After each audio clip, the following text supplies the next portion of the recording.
Hello mothers, మీలో ఎంతమంది parents పిల్లలు ఏది చేసినా నో చెప్పరు? అందులో నేను ఫస్ట్ ఉంటానన్నమాట. మా వాళ్ళు ఎంత అల్లరి చేసినా, ఎంత పాడు చేసినా అంటే వాళ్ళు అందులో హ్యాపీనెస్‌ని ఎంజాయ్ చేస్తారు కదా! సో, నో చెప్పను. అలా చెప్పకపోవడం వల్ల వచ్చిన రిజల్ట్స్ ఏంటంటే ఈ వాల్ గిఫ్ట్ అనమాట నాకు. సో, దానిని ఎరేజ్ చేయడానికి నేను చాలా ట్రై చేశాను. అమెజాన్‌లో కొన్ని ప్రొడక్ట్స్ అవైలబుల్ ఉన్నాయి. పెన్ మార్కర్ ఎరేజర్స్ అని, వాల్ ఎరేజర్స్ అని అవన్నీ అయిపోయినాయి. ఇంటి చిట్కాలు కూడా అయిపోయినాయి. తడి క్లాత్, పొడి క్లాత్ అలా నెంబర్ ఆఫ్ ట్రై చేసిన తర్వాత కూడా అది ఇంకా అలానే ఉంది.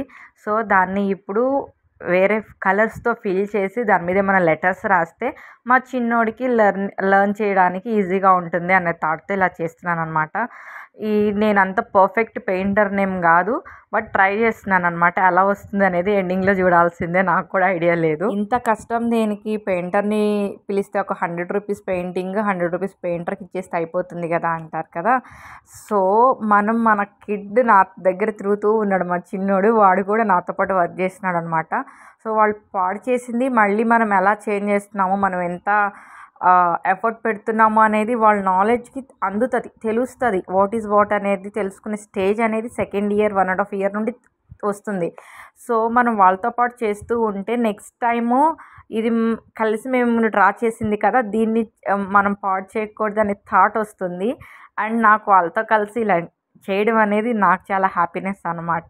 అలా అని నేను ఖాళీగా ఉన్నానా అంటే అదేం కాదు. నేను ఇద్దరు కిడ్స్‌ని మేనేజ్ చేసుకుంటాను. అండ్ ఆఫీస్ వర్క్ చూసుకుంటాను.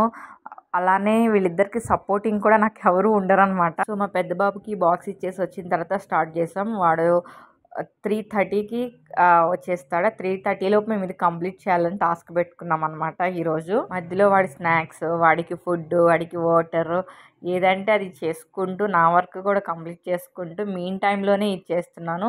మినిమం నాకు 4 అవర్స్ పట్టింది. కంటిన్యూగా వర్క్ చేస్తే మేబీ 2 అవర్స్‌లో కంప్లీట్ అయిపోతుంది. బట్ నేను మిడిల్ గ్యాప్ తీసుకొని చేశాను కాబట్టి నాకు ఒక 4-6 అవర్స్ పట్టింది మ్యాక్సిమం. మొబైల్స్ నుండి మనం డైవర్ట్ చేయడానికి పిల్లలకి ఎక్కువగా యాక్టివిటీస్ మనం ఇస్తూ ఉండాలి. వాళ్ళని చేయండి అంటే చేయరు. వాళ్ళతో పాటు మనం కూడా కొంచెం టైం స్పెండ్ చేస్తూ ఉంటే వాటి మీద వాళ్ళకి ఇంట్రెస్ట్ వస్తుంది. అప్పుడు వాళ్ళు యాక్టివిటీస్‌లో ఇన్వాల్వ్ అయిపోతారు. ఈ మొబైల్‌ని మనం దూరం చేయడం అనేది ఫస్ట్ టాస్క్ అనమాట ఎనీ పేరెంట్స్. చాలా మంది పేరెంట్స్‌ని, కిడ్స్‌ని అబ్జర్వ్ చేశాను. మ్యాక్సిమం మొబైల్స్తోనే అన్నం తినేస్తారు. మొబైల్స్ ఇస్తేనే వాళ్ళు కామ్‌గా ఉంటారు. ఇంకో గేమ్ తెలియకుండా ఉంటున్నారు. సో, అవి చాలా డేంజర్. వాటిని మనం చాలా కంట్రోల్ చేయాలి. దానికి ఫస్ట్ స్టెప్ మదర్ తీసుకుంటారు. And second step of course fathers involvement కూడా ఉండాలి.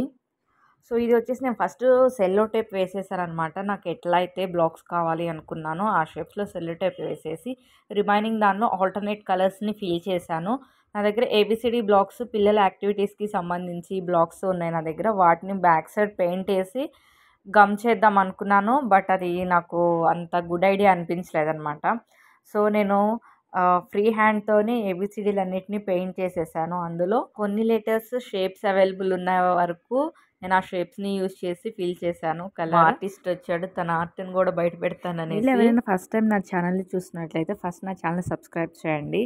అండ్ నేను వచ్చేసి ఈ ఛానల్‌లో కిడ్స్‌కి సంబంధించి snacks box recipes and lunch box రెసిపీస్‌ని పోస్ట్ చేస్తుంటాను ఎక్కువగా. అండ్ నేను కింద డిస్క్రిప్షన్‌లో అండ్ కామెంట్ బాక్స్‌లో కూడా నా ఇన్‌స్టాగ్రామ్ లింక్ ఇస్తాను. అందులో కూడా ఫాలో చేసేయండి. అందులో అయితే మా కిడ్స్‌వి రీల్స్ చేస్తూ ఉంటామన్నమాట. So, we need your support. Thank you so much for watching. ఫైనల్‌గా రిజల్ట్ ఇది.